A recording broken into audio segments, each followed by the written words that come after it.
Sharper Point Commentary, presented by Schwartz Laser Eye Center. It was the day before the election, and all through the House, the GOP reps were wondering, will we be led by a louse? While over in the Senate, the Dems were concerned that after the election, their majority would be spurned. Wow, I'm terrible at poetry. Almost as bad as I was at handling my emotions while working in politics. It's why after a few years as a political consultant, I went back to my first career, being in the media.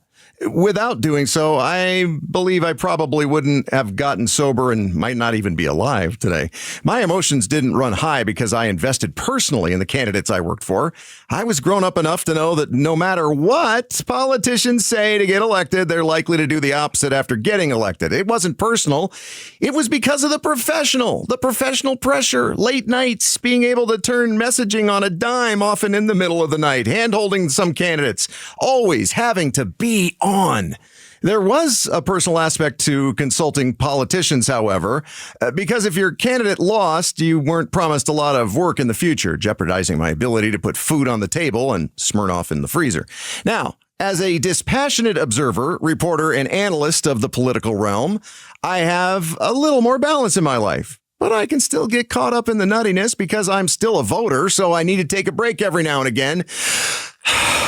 And tell myself, as bad as I think things may be, if that candidate wins, if I get worked up over that, I might, not even be around to see what that candidate does if they win, because I'll be dead.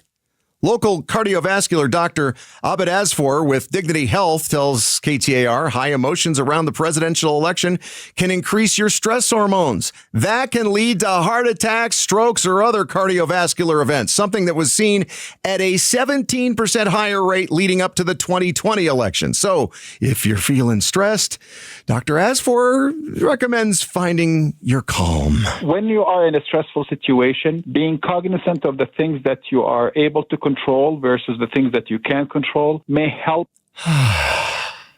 Sorry, I was in my special place there.